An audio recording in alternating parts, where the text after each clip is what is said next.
soin de notre petite personne, à nous garder, nous protéger. Et c'est lui aussi qui nous donne cette possibilité de nous retrouver ce soir au milieu de vous. La deuxième, c'est de dire un grand merci à mon frère, mon confrère, le pasteur Hugues, pour l'invitation. Je considère chaque invitation comme une appréciation. Je voudrais vous inviter à lire une portion des Écritures qui va nous accompagner ce soir, et Dieu voulant aussi, dimanche. Évangile de Matthieu au chapitre 13.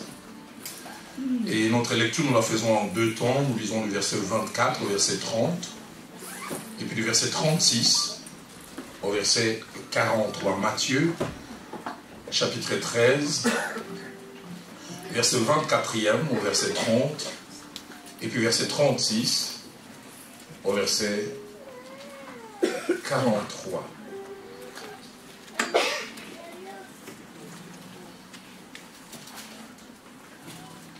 Nous allons faire la lecture.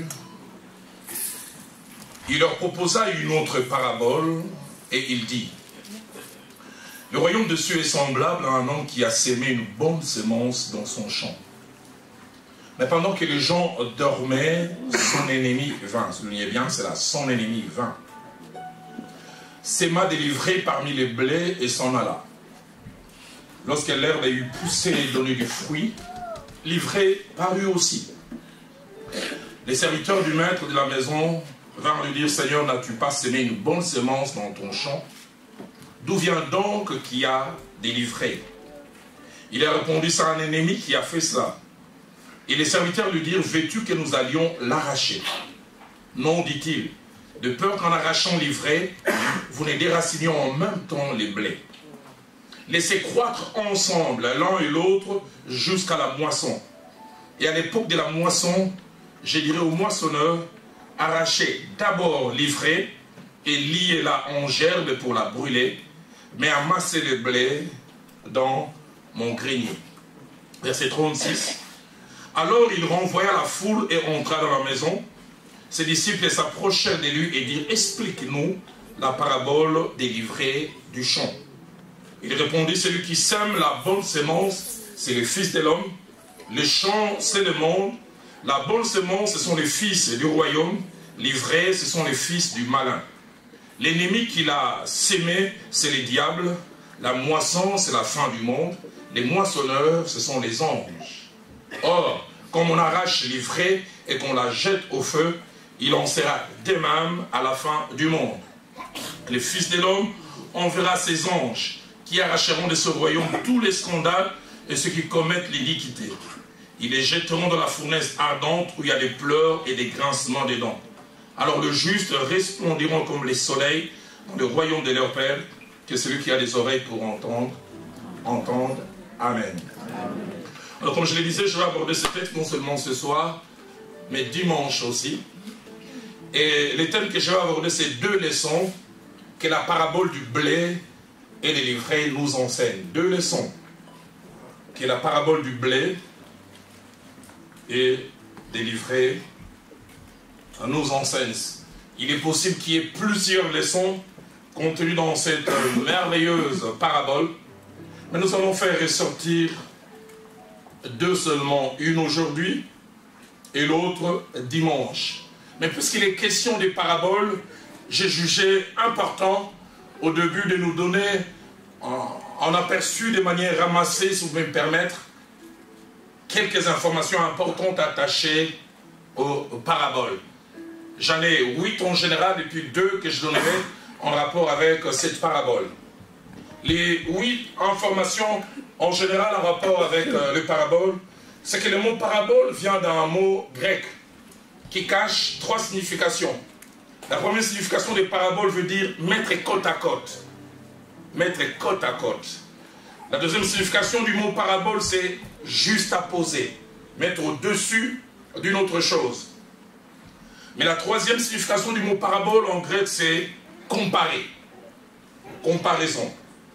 Et les paraboles étaient en général une méthode d'enseignement qui consistait à partir d'images, de symboles ou des faits de la vie de chaque jour, avec un but et finalité expliquer des vérités spirituelles élevées.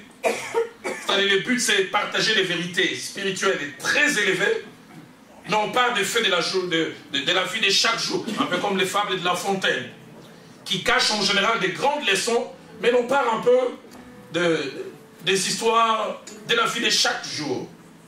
Dans Luc au chapitre 13, au verset 8, alors que Jésus-Christ est en face avec un certain nombre de gens, il veut leur expliquer c'est quoi le royaume de Dieu. Il dit, à quoi comparerai-je le royaume de Dieu?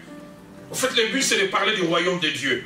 Mais il dit, qu'est-ce que je peux prendre comme image pour leur faire comprendre c'est quoi le royaume de Dieu. Deuxième information, c'est que la Bible contient en général 45 paraboles. 45. Il y en a 5 dans l'Ancien Testament et 40 dans le Nouveau Testament. 45 paraboles. Troisième information, dans les 40 paraboles que nous trouvons dans le Nouveau Testament, il y en a 5 que l'on retrouve dans les 3 évangiles, Marc, Matthieu et Luc. 5 que l'on retrouve dans ces 3 évangiles. Il y en a 9 que l'on retrouve simplement dans Matthieu et dans Luc. Il y a un seul qu'on retrouve seulement chez Marc. C'est la parabole qui est dans Marc chapitre 4, versets 26 à 29. C'est la parabole du grain qui pousse tout seul. On le retrouve seulement chez Marc. Il y a 10 paraboles que l'on retrouve chez Matthieu seul. Et puis il y en a 15 chez Luc.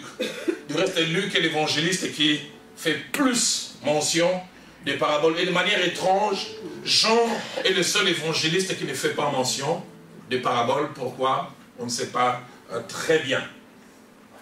Quatrième information, c'est que les paraboles étaient la méthode attitrée d'enseignement de Jésus-Christ.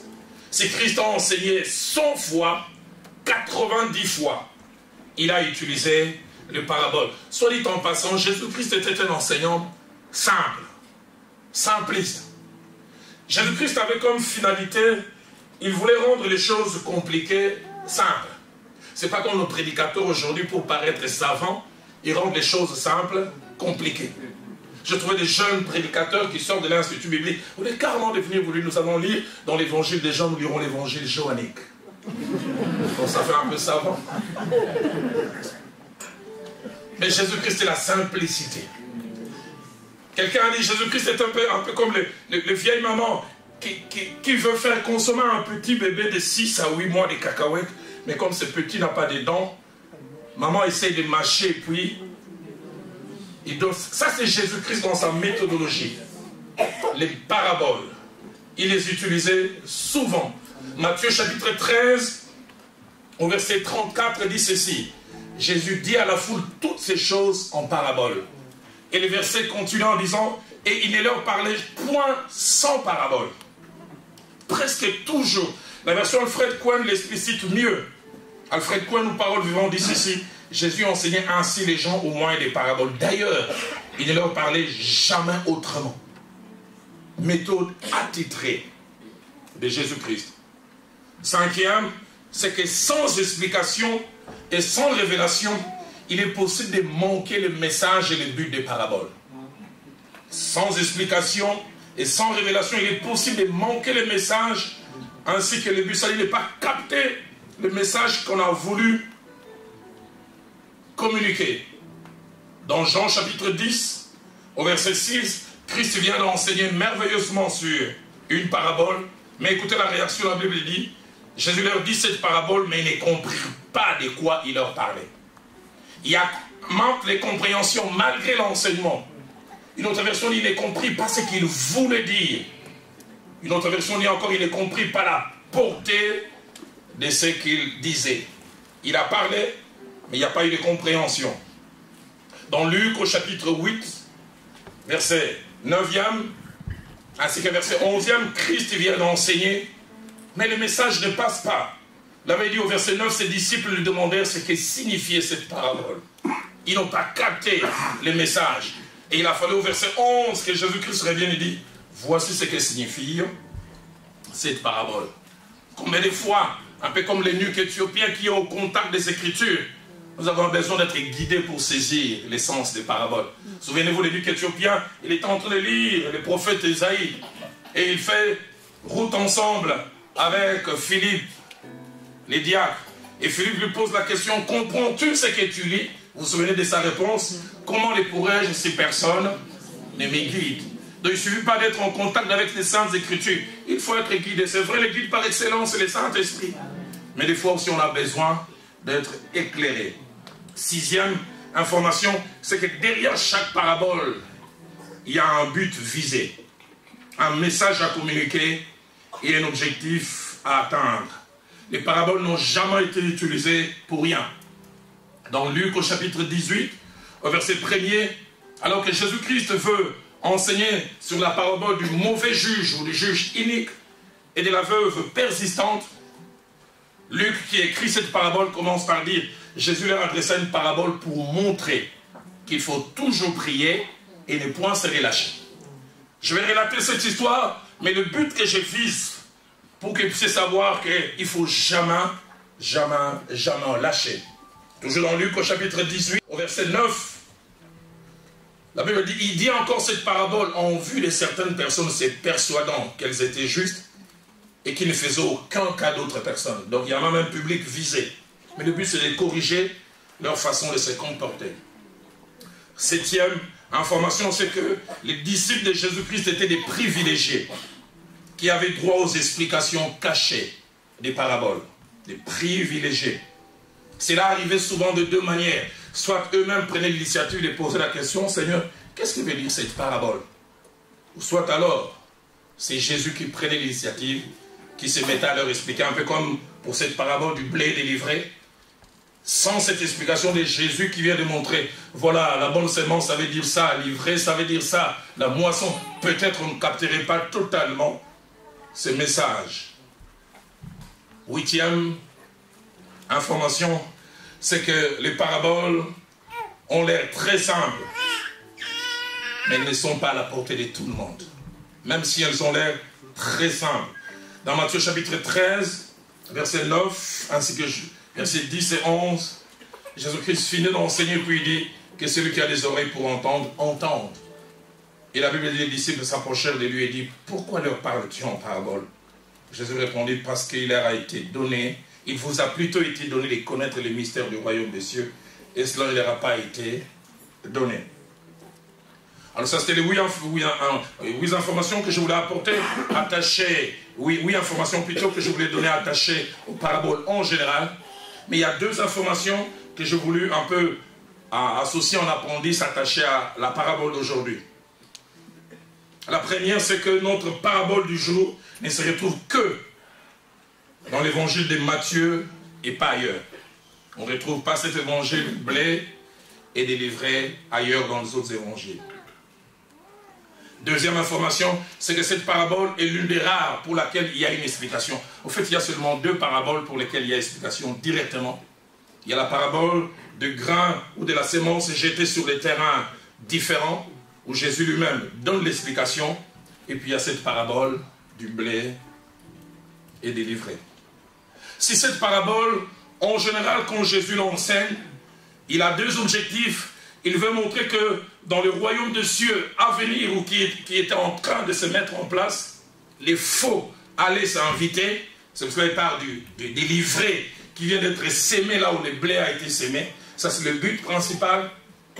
Mais le deuxième but qu'il visait au travers de cette parabole, montrer que Dieu s'occupera du faux. Même si le faux est sémé et sera sémé, Dieu s'occupera du faux et il aura un temps où il va le faire. Nous en parlerons dimanche quand je vais nous challenger à apprendre à voir l'attitude de Dieu.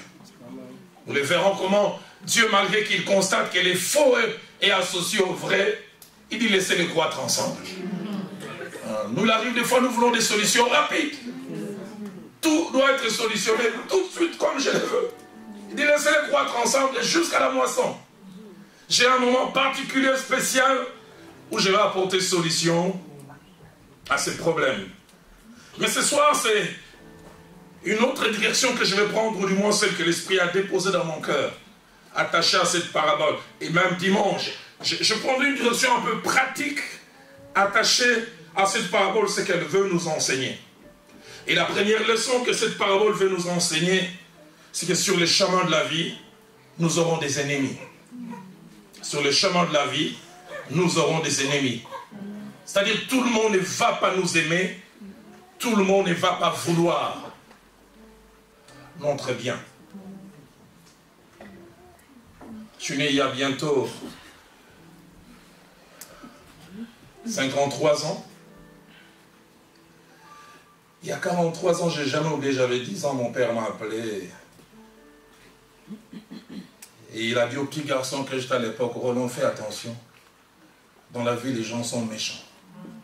Les gens sont mauvais. Et ce bout de chou que j'étais, je regardais cet homme, je dis, qu'est-ce qu'il veut dire? La méchanceté, c'est quoi? Moi, mes amis, quand on leur donne des cacahuètes, ils viennent nous donner. Quand on leur donne des bonbons, c'est pas très doux. La méchanceté, c'est quoi? C'était simplement un mot. Il dit, les gens sont méchants, les gens sont mauvais. En tout cas, moi, je n'avais jamais rencontré des mauvais. Tous ceux que j'avais rencontrés, c'était des amis, on leur donne un beignet, ils viennent partager avec moi. Biscuit, ils partagent avec nous. Mais j'ai grandi. Et c'est peut-être qu'il y avait beaucoup de cheval connu des érosions. Et je commençais à comprendre ce que cet homme voulait dire. La méchanceté. Les gens qui veulent du mal. Et Jésus relatant cette parabole, dit un homme avait sémé une bonne sémence dans son champ. Mais pendant que les gens dormaient, son ennemi vint, s'aima délivré parmi les blés et s'en alla. Cette parabole, dans la trame allant du verset 24 au verset 28, nous montre 3 séquences. La première séquence, c'est un homme qui a un projet, un rêve, et qui veut matérialiser ce projet. Il rêve, il transforme une terre où il y avait des herbes, il fait des plates-bandes, je m'imagine des rougeurs là. Sous le soleil, il vient travailler, il me dit, ça fait rien. D'ici quelques temps, après avoir arrosé, j'aurai du blé, j'oublierai toute cette souffrance. Parce qu'il a un rêve, il vient arroser jour après jour, et puis il s'en va. La deuxième séquence, alors que lui il a un rêve positif, il sait pas aussi qu'il y a quelqu'un qui a un rêve négatif. Quelqu'un qui a comme finalité, je vais détruire ce qu'il a fait. La Bible dit, pendant que les gens dormaient, lui il est en train de dormir, et peut-être même il rêve que son chat est en train de grandir. Quelqu'un est en train de réfléchir, comment vais-je faire pour détruire ce qu'il a fait.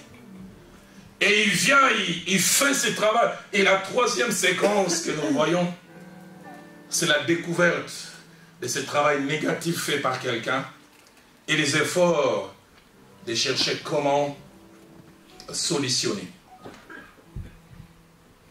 Ce soir, avant de toucher certains principes importants, je voudrais que vous et moi puissions noter ces 4 vérités.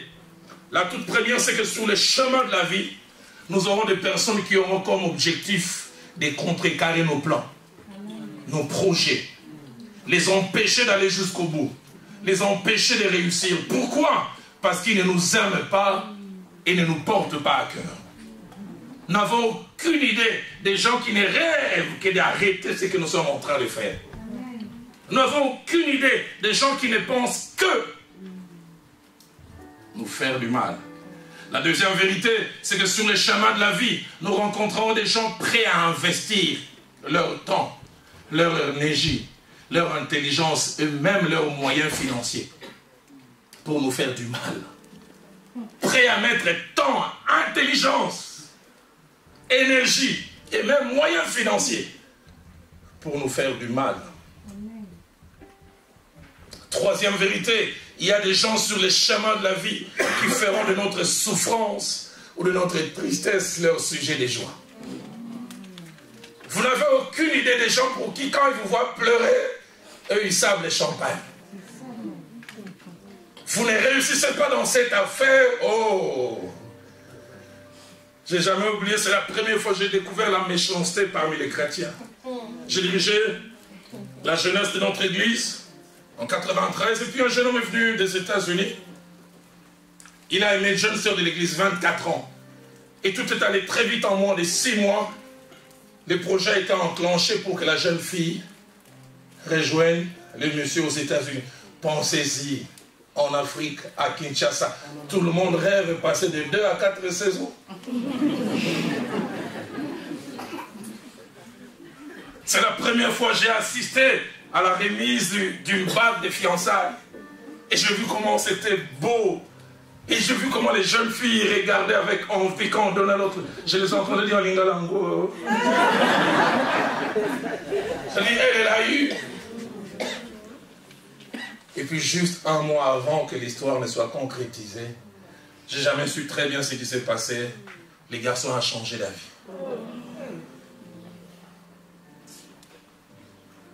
J'oublie pas ces jours-là quand on a annoncé. J'ai vu 2 jeunes filles qui l'ont pensé, tout le monde savait qu'elles étaient amies à l'autre. J'ai entendu l'une réagir. J'essaie de traduire en lingala, puis je reviendrai en français. L'autre a dit à son ami, Nzambalalaka.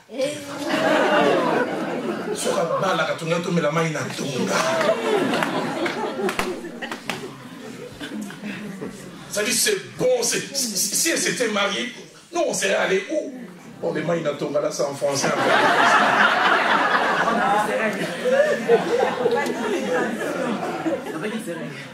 Quelqu'un dit papa Didier, traduction. Après le message, il viendra traduire. Nous, on a étudié dans les écoles compliquées. À l'Athénée de Lausanne, lui, ils ont étudié dans les bonnes écoles.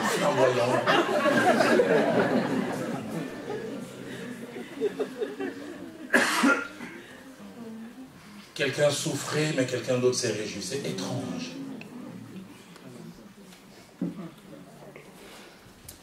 Et le plus triste, c'est quand ça se voit même dans la maison de Dieu.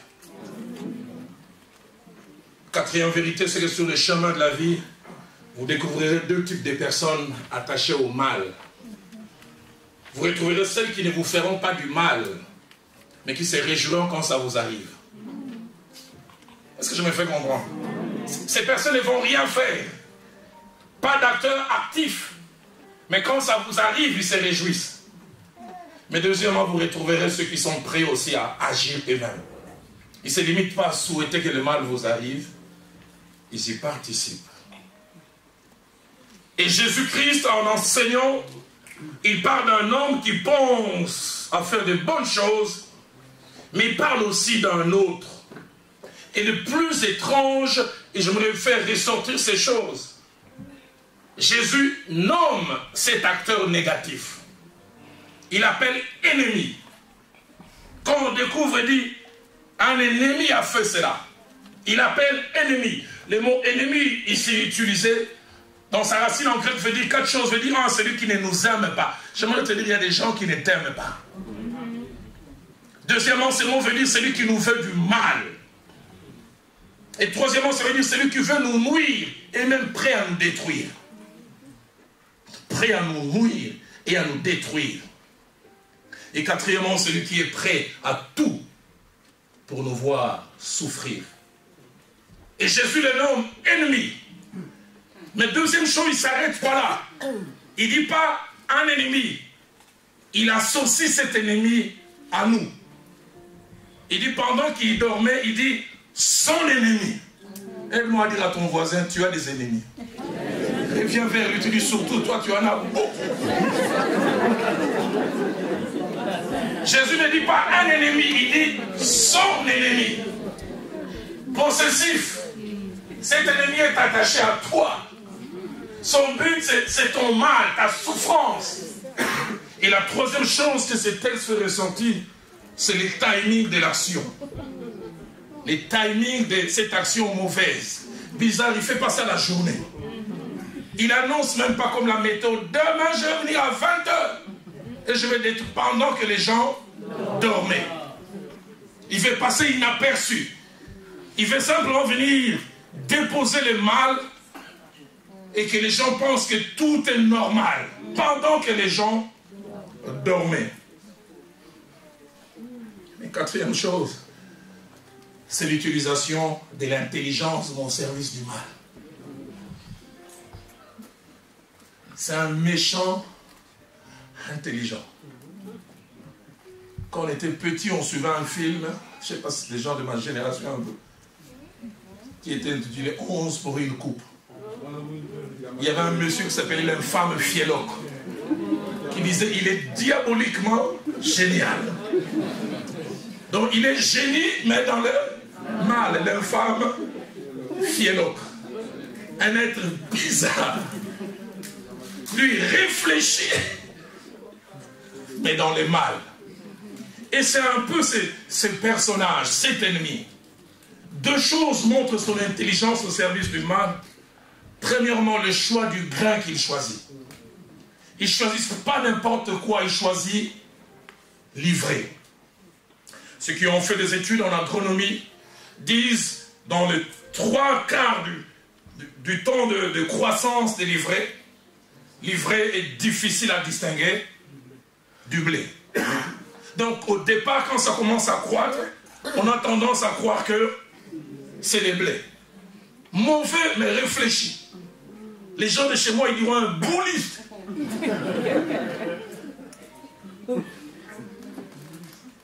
Il met son intelligence au service et du mal.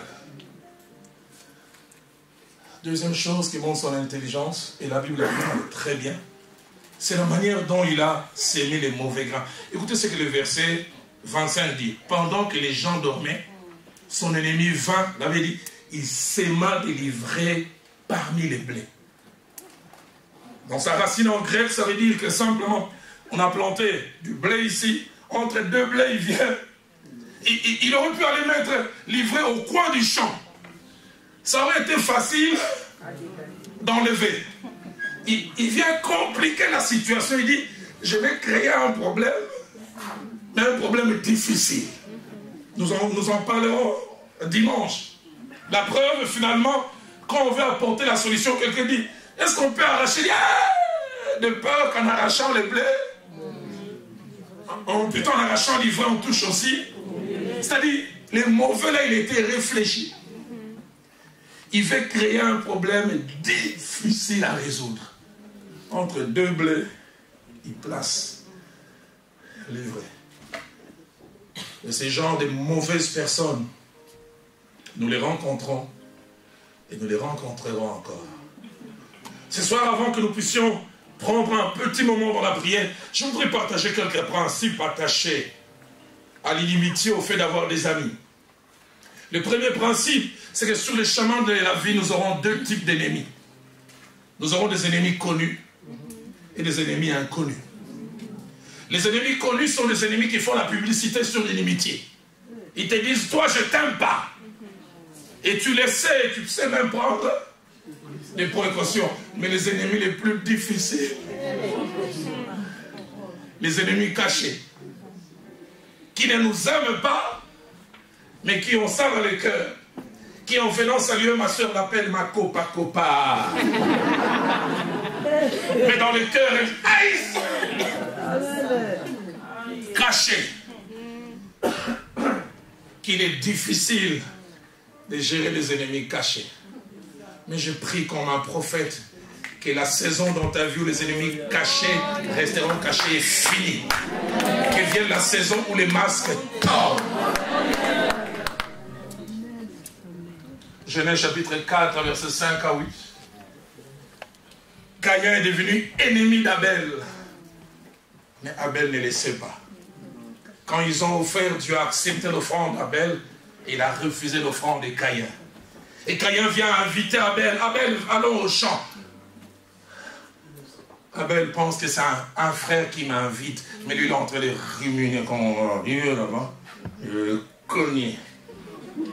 Combien de fois nous partageons les chemins avec des gens faux, des porteurs de masques, des gens avec qui nous sommes vrais, mais qui sont faux avec F majuscule. Vous connaissez l'histoire de cet empereur romain? Il est attaqué par des assaillants qui vont finir par les tuer. Et puis parmi les assaillants, subitement, il voit son fils. Ceux qui ont fait les latins se souviennent de la phrase en latin. Même toi, mon fils. Non, je m'attendais à ce que tout le monde, sauf toi. Deuxième principe attaché à l'inimitié, c'est qu'en rapport avec les ennemis et les causes, nous avons plusieurs causes. Première cause, il y a des gens qui seront nos ennemis gratuitement. C'est-à-dire aussi loin que nous pouvons amener notre imagination, nous n'arriverons jamais à trouver une cause pourquoi ils ne nous aiment pas. Tu restes là, tu fais l'introspection. Tu dis, Nassalaye. Je lui ai fait quoi exactement? Rien du tout. Et il est mauvais. C'est sa nature. Ça me rappelle une histoire que ma mère n'a pas beaucoup étudié. Mais elle était un peu comme Jésus, elle aimait les paraboles. Pour nous communiquer des vérités. Elle voulait nous montrer que certaines personnes sont foncièrement mauvaises. Quand elles ne font pas les mal, elles se sentent mal à l'aise. Et elle a fait cette histoire, elle dit, il y avait un jour un scorpion qui était au bord d'un cours d'eau et qui était en train de pleurer. Et puis un poisson compatissant s'est approché, dit, mais scorpion, pourquoi tu pleures? Il dit, j'ai un problème, je ne sais pas nager. Si vraiment tu peux m'aider à traverser, aller de l'autre côté, j'ai un problème à régler. Le poisson lui a dit, toi je te connais de réputation. Tu utilises tes corps pour faire mal. Et ça, mais ce scorpion était quinoa, il lui a dit, là, je te dis. Je te jure. Tu m'aides et moi je vais te piquer. Voilà.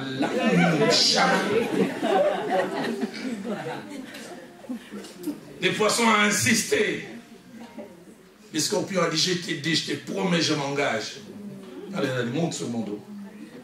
Et puis les voilà juste au milieu du cours d'eau. Alors que tout s'est passé bien, les poissons ont entendu encore les pleurs revenir. Mais tu allais te pleurer de l'autre côté parce que tu avais besoin d'aide. Il dit, mais pourquoi tu pleures encore? Le scorpion lui dit, si je te dis ce que je ressens, tu ne vas pas me croire. Il dit quoi? J'ai envie de te piquer. Mais tu m'avais promis, prie pour moi, c'est plus fort que moi. Et juste avant qu'il ne traverse, il a piqué. Il y a des gens qui sont foncièrement. Leur profession, c'est le mal. Dans Psaume 35, au verset 7, David déclare, car sans cause, ils m'ont tendu leur filet. Il ajoute encore, ils m'ont creusé un trou pour monter la vie. Psaume 109, au verset 3, David ajoute, ils m'environnent d'un discours haineux et ils me font la guerre sans cause. Deuxième, toujours attaché aux causes, il y a des gens qui seront nos ennemis pour des raisons que eux seuls connaissent. Nous ne connaissons pas, eux savent. Des raisons qui n'existent que dans leur imagination. Ce que vous faites les dérange. Ils sont jaloux de vous. Ils auraient voulu avoir ce que vous avez. Ils auraient voulu être ce que vous êtes. David vient de sauver toute une nation, mais de sauver aussi la royauté de Saül. Et les deux rentrent naïvement au pays. Les deux découvrent cette chorale que David n'a ni monté ni recruté des gens. Il découvre même un chant que ni David ni Saül n'ont composé. Saül a tué ses 1000 et David a tué ses 10 000. Écoutez ce que ma Bible dit dans Samuel 18, versets 8 à 9. Saül fut très irrité et cela lui déplut. Et Saül regarda d'un mauvais œil David à partir de ces jours et dans la suite. Qu'est-ce que David a fait? Et c'est moi qui ai composé les chants. Et il ajoute, il ne lui manque plus que la royauté. Il est tellement mauvais qu'il voit déjà très loin. Et ça commence par les chants, puis on va m'arracher ce que j'ai. Vous serez étonné des gens qui ne vous aiment pas pour les raisons qu'il y a dans leur tête.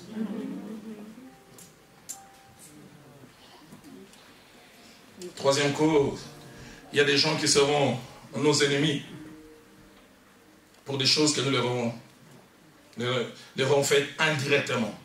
Sauf cela, faisons aussi attention. Il arrive des fois, c'est nous-mêmes qui fabriquons des ennemis.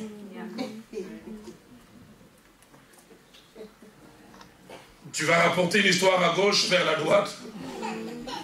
Tu vas critiquer quelqu'un. Et puis voilà, subitement, cette personne qui était autrefois gentille change radicalement. Genèse chapitre 37, versets 2 à 3. Joseph, quand il est avec ses frères, il est silencieux. Mais il rapporte tout ce que ses frères disent à papa. Quand il se lance en train de critiquer papa, un peu comme s'il parlait de Roland Dallot. Tu as vu la tête des papas, c'est vraiment un aéroport. C'est Ruben qui parle. Et papa n'est pas là. Et le soir, quand il rentre à la maison, papa appelle Ruben. Ruben, viens. Ma tête est comme l'aéroport. Mais ces choses, il les avait dites entre lui. Joseph est la calme comme si de rien. Et finalement, ils apprennent que c'est... Le but, c'est quoi? Qu'on m'aime plus. Et la Bible dit, il est pris en haine. Que d'adversité des fois et d'inimitié que nous créons nous-mêmes. Et quatrième cause, il y a des gens qui ne nous aimeront pas parce que nous dérangeons leurs intérêts. Ils estiment que ce que nous faisons les dérange. Leur prennent des choses. Dans Jean chapitre 11, versets 47 à 50, Jésus se met à enseigner et les gens viennent chez lui en grand nombre. Et les Sanhédrins se réunissent. Il dit, il est dans votre intérêt qu'un seul homme puisse mourir pour l'intérêt du peuple. Pourquoi? Parce que les synagogues s'est vidées. Les temples avaient baissé en offrande. Et ils savaient que c'était à cause de Jésus. Actes des Apôtres, chapitre 16, au verset 19, nous parle du propriétaire d'une jeune fille qui devinait des choses, mais possédée par des esprits mauvais. Et ces esprits mauvais les poussaient à être, source d'intérêt pour un couple. Mais le jour où il rencontre Paul et Silas qui font sa délivrance, la Bible dit, les maîtres de la servante, voyant disparaître l'espoir de leur gain, se saisirent de Paul et Silas et les traînèrent sur la place publique devant les magistrats. Ah, des gens, des fois, nous ferons de nous leurs ennemis parce qu'ils estiment que nous leur faisons du mal, nous touchons à leurs intérêts. Troisième principe, en rapport avec les sources ou les directions, il y a deux sortes d'inimitié ou d'ennemis. Premièrement, il y a des gens qui seront nos ennemis sans que nous soyons les leurs. C'est-à-dire ce sont eux qui nous considèrent ainsi, qui nous veulent du mal, mais pas nous. Et je prie qu'en tant que bons chrétiens, que nous soyons de cette race-là. Si quelqu'un veut faire de toi son ennemi, que ce soit lui. Mais tu n'es pas obligé d'être l'ennemi de ton ennemi. J'aime ce merveilleux passage dans Samuel chapitre 24, versets 11 à 12. Puis verset 19 à 20, Saül est quasiment à la merci de David. Et David, au lieu de lui faire du mal, il coupe simplement les pans de son vêtement. Et puis écoutez ce qu'il lui dit. Tu vois maintenant de tes propres yeux que l'Éternel t'avait livré entre mes mains dans la caverne. On m'excitait à te tuer, mais je t'ai épargné. Et j'ai dit, je ne porterai pas la main sur mon Seigneur, car il est loin de l'Éternel. Qu'est-ce que David était spirituel? Je me demande, moi, au long d'aller à la place de David, est-ce que je l'aurais appelé encore loin de l'Éternel? Sûrement, je l'aurais appelé autrement. Et puis il ajoute, reconnais qu'il y a dans ma conduite ni méchanceté, ni révolte, et que je n'ai point péché contre toi. Il dit, et toi, tu me dresses des embûches pour m'ôter la vie. Et j'aime le verset 19 à 20, quand Saül réagit, écoutez ce qu'il dit. Tu manifestes aujourd'hui la bonté avec laquelle tu agis envers moi. Puisque l'Éternel t'avait livré entre tes mains et tu ne m'as pas tué. Et il ajoute au verset 20, il dit, si quelqu'un rencontre son ennemi, le laissera-t-il poursuivre? Il est étonné, j'étais entre les mains de David. Mais pourquoi David ne m'a pas traité ainsi? Il a compris que c'est lui qui faisait de David son ennemi. Moi, aux yeux de David, il n'était pas son ennemi. Et il s'est mis même à le bénir. Que l'Éternel te récompense pour ce que tu m'as fait en ces jours. Mais deuxièmement, il y a des gens pour qui il y a une inimitié réciproque. Ils ne nous aiment pas, mais malheureusement aussi, nous tombons aussi dans les pièges de ne pas les aimer. Quatrième principe, l'inimitié n'est jamais cachée indéfiniment. Si quelqu'un ne nous aime pas, même s'il a pris des cours d'arsenic à Hollywood ou à Nollywood, ça finira par soigner. Quelqu'un qui ne vous aime pas, ça finit toujours par ressortir. Genèse 37, verset 4, parlons des frères de Joseph, il dit, il est pris en haine et il ne pouvait lui parler avec amitié. Pourquoi? Parce que ce qu'il y avait dans les cœurs finissait par sortir. Joseph pouvait venir calme, il m'a dit, Ruben, qu'est-ce qu'on va manger aujourd'hui? Laisse-moi! Je n'ai fait que demander qu'est-ce qu'on va manger. Lévi, papa, il a dit, il faut demander à quelqu'un d'autre. David, il est pris en haine. Et il ne pouvait lui parler avec amitié. Dans Luc chapitre 6, verset 45, Jésus-Christ dira, de l'abondance du cœur, la bouche parle. Ce qu'il y a pleinement dans le cœur finit toujours par ressortir. 2 Samuel chapitre 13, verset 22, Absalom ne supporte plus Amnon, son frère, qui a abusé de sa sœur. Il avait dit, Absalom ne parlant ni en bien, ni en mal avec Amnon, mais il est pris en haine. Une autre version dit, Amnon, plutôt Absalom, ne dit plus un mot à Amnon. Une autre version dit, il ne lui parla plus, car il est détesté. D'ailleurs, une inimitié, ça ne se cache jamais. Des fois, nous sommes naïfs. Nous ne voyons pas et nous ne voulons pas voir. Tous les symptômes de quelqu'un qui ne nous aime pas sont là. Mais nous ne voyons pas. Cinquième principe, c'est que l'inimitié ou le fait d'avoir des ennemis ne convient pas aux saints.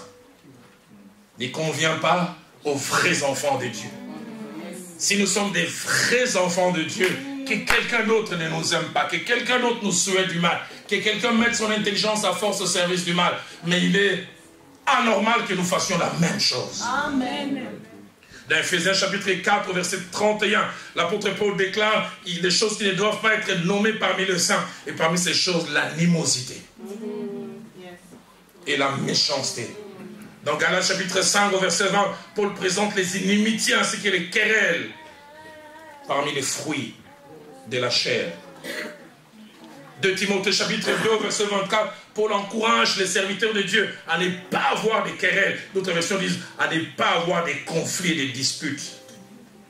J'aime Romains 12, verset 18, quand l'apôtre dit s'il est possible, et autant que cela dépend de vous, soyez en paix avec tous les hommes. Autant que cela dépend de vous. Sixième principe, je vais petit à petit vers ma conclusion parce que je voudrais tout à l'heure qu'on ait quand même du temps pour prier. C'est que l'inimitié n'a pas qu'un seul visage. L'inimitié n'est pas que physique ou naturelle. L'inimitié peut des fois être spirituelle. Vous vont avoir des ennemis, mais qui utilisent des moyens spirituels pour nous faire du mal. Peuvent ressentir des choses physiques, émotionnelles, mais ils utilisent des moyens spirituels. Dans Samuel chapitre 17 au verset 43, alors que Goliath veut affronter David, avant qu'il y ait les combats physiques, il avait dit il est maudit par ses dieux. Adversité, mais spirituelle. Il est maudit par ses dieux. Nouvelle Bible seconde dit, il lança à David des malédictions de la part de Dieu des Philistins. Nombre chapitre 22, verset 1 à 6, Israël est en train de venir victorieusement en sortant d'Égypte en route vers Canaan. Et le roi Balak apprend que ce peuple spécial, alors qu'Israël est en train de dormir, il va louer les services d'un devin. Balaam, il monte sur une montagne, il dit maudis-moi ce peuple. Fais des imprécations. Il essaie ici, ça ne marche pas. Il va sur une autre montagne, ça ne marche pas. Il va encore ailleurs. L'adversité n'est pas toujours physique. L'adversité est quelquefois spirituelle. Je n'ai jamais oublié cette première expérience. En 91, jeune ministre de Dieu, je commençais à prêcher l'évangile. C'est là où j'ai découvert les combats spirituels. Nous habitions avec un groupe d'amis la parcelle de la borne et nous avions un petit studio. Nous dormions en 4. Kalika, il était un peu gros au coin. Noé qui était aussi un peu gros à l'autre coin. Moi à côté de Kali. Et Mozart, puis on était en 4, toujours. Je suis allé apporter un enseignement de 5 jours sur la démonologie. J'ai jamais oublié le 4e jour, c'était un vendredi. J'ai chassé les démons comme jamais. Et je viens dormir, après avoir prié, de 0h à 5h. Je me battais avec une main qui rentrait par la fenêtre, qui venait m'étrangler. Quand je disais au nom de Jésus, ça rentrait. Je voulais dormir, ça revenait. Et ce qui est bizarre, les 3 autres ronflaient. Alors moi j'ai dit à ces démons, tu ne le vois pas. Et j'avais compris son problème, c'est moi qui suis allé causer. Les autres dormaient paisiblement. L'adversité est quelquefois spirituelle. Mais j'aimerais dire, à adversité spirituelle, réplique aussi spirituelle. Il arrive quelquefois l'adversité spirituelle, nous utilisons des moyens physiques. David dit, nous n'avons pas à combattre contre la chair et les sangs, mais contre les principautés, contre les puissances des dominations. Apprends à utiliser les armes spirituelles. Et ces armes sont fantastiques. Elles ne ratent jamais leur cible. 7e principe, face à l'adversité ou à l'inimitié, nous avons 3 cas de figure en termes de capacité de résistance et de répliques. Premier cas de figure, nous avons plus de force que nos ennemis. Ça, c'est le cas le plus facile. Deuxième cas de figure, nous avons les mêmes forces, la même quantité. Donc ça devient équilibré. Le troisième cas de figure le plus difficile, c'est quand nos ennemis sont plus armés que nous. Mais ce qui est merveilleux avec nous en tant qu'enfants de Dieu, nous pouvons nous appuyer sur quelqu'un. J'aime comme Josaphat qui dit, nous ne savons que faire devant cette multitude nombreuse. Mais il ne s'arrête pas là, il dit, mais nos yeux sont fixés sur toi. Combien de fois sur le chemin de la vie ne me suis-je pas retrouvé avec des adversaires, des ennemis qui étaient plus armés que moi? Et c'est durant ce moment aussi que j'ai vérifié que j'avais un Dieu. J'aimerais dire à quelqu'un, quelle que soit la capacité de détruire de tes ennemis, attache-toi à Dieu. Psaume 18 au verset 18e, David déclare, il me délivra de mon adversaire puissant, de mes ennemis qui étaient plus forts que moi. Il n'y a que Dieu qui peut les faire. Il y a des choses que Dieu fera pour que tu reconnaisses ça, c'est Dieu qui a eu à faire. Sans lui, je n'aurais pas pu sortir de cette situation. Psaume 142, verset 7, David ajoute, sois attentif à mes cris, car je suis malheureux. Il dit, délivre-moi de mes ennemis qui me poursuivent, car ils sont plus forts que moi. Combien de fois nous ne réalisons pas cela? Nous ne boxons pas dans la même catégorie. Tu as l'impression d'être un poids léger qui combat avec un poids lourd. Mais tu as un Dieu fort, un Dieu puissant. Et tu pourras dire avec les psalmistes, avec Dieu, nous ferons des espoirs. Tu pourras dire comme nos amis ivoiriens, vous connaissez cette histoire des Ivoiriens. Les Ivoiriens relatent cette histoire qu'un grand éléphant était en train de passer sur un pont, puis le pont s'est mis à bouger. La fourmi qui était au-dessus, les troupes. Tu as vu comment toi et moi on a secoué ces ponts? Nous sommes des petites fourmis sur les grands Jésus. Et nous secouons tout ce qui est sur notre passage.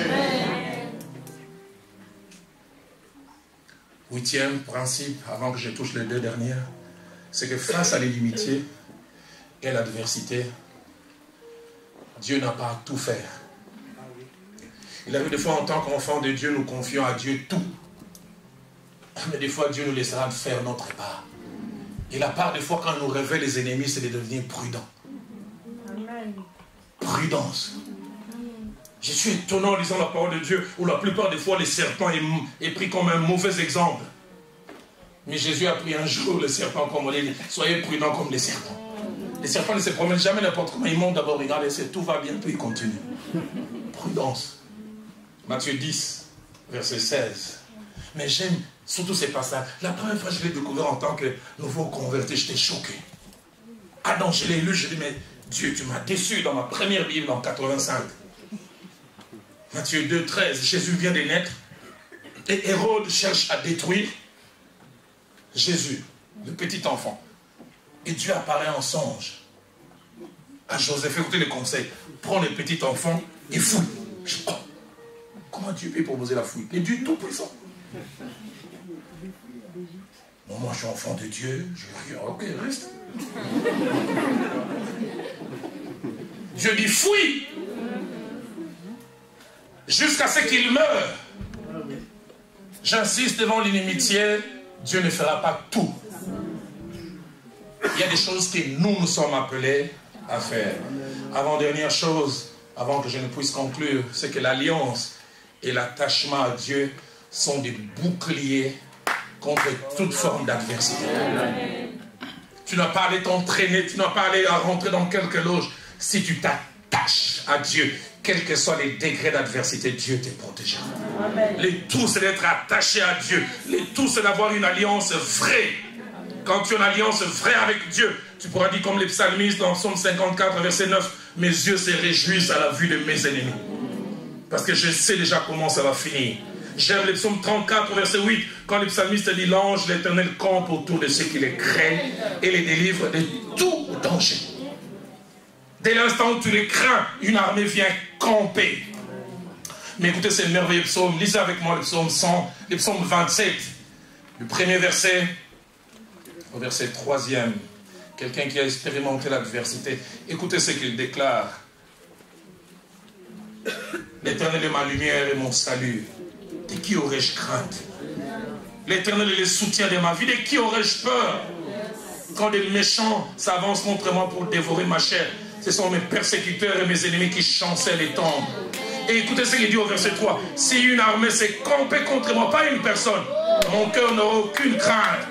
Si une guerre s'est levée contre moi, je serai malgré cela plein de confiance. Si tu crois en cela, aide-moi à dire Amen. Amen. Mais je termine avec ce dernier principe. Jésus nous a donné un bel enseignement. Un enseignement révolutionnaire concernant l'attitude que nous devrions avoir vis-à-vis de nos ennemis. Enseignement profond. Au travers de cet enseignement, il nous impose une attitude que nous ne pouvons pas avoir naturellement. Une attitude que certains estiment comme étant de la faiblesse. Ceux qui sont sans Dieu se demanderont, mais qu'est-ce qui se passe?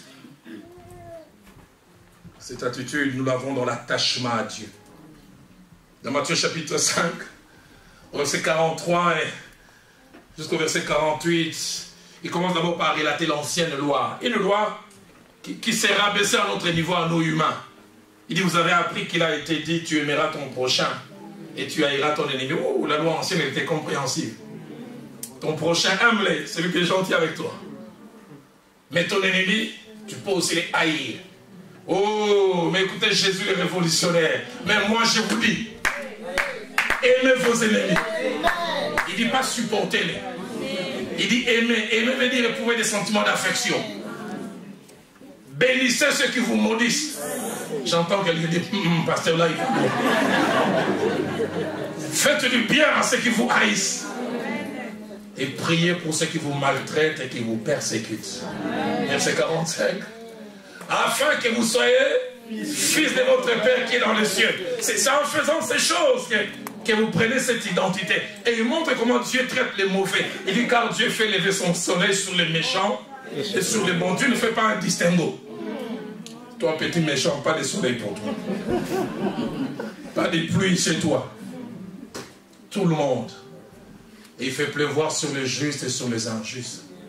Et écoutez comment Jésus les challenge. Vas-y jusqu'au verset 48, 46 d'abord.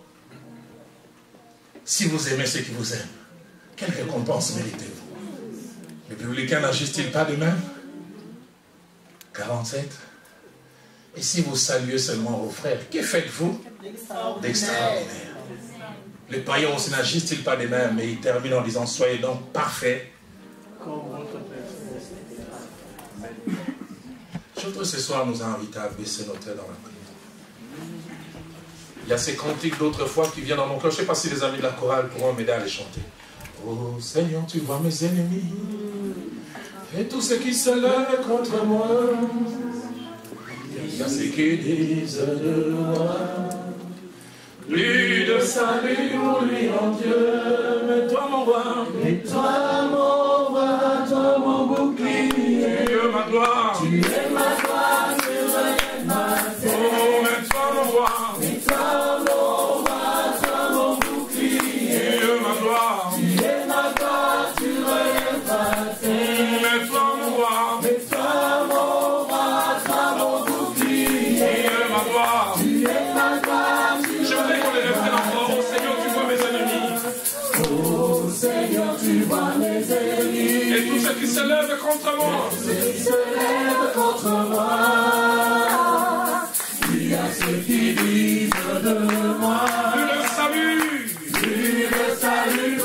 en Dieu. Oh, mais toi mon roi. Mais toi mon roi, toi mon bouclier. Tu es ma gloire. Tu es ma gloire, tu relèves ma terre. Mais toi mon roi. Mais toi mon roi, toi mon bouclier. Oh, tu es ma gloire. Tu es ma gloire. Est-ce que tu peux chanter avec moi que Dieu s'élève? Que Dieu s'élève. Que Dieu s'élève. Que Dieu s'élève. Que Dieu s'élève. Que Dieu Il s'élève. Que Dieu s'élève. Nos ennemis sont dispersés. Nos ennemis sont dispersés. Les justes exultent de joie. Les justes exultent de joie. Ils se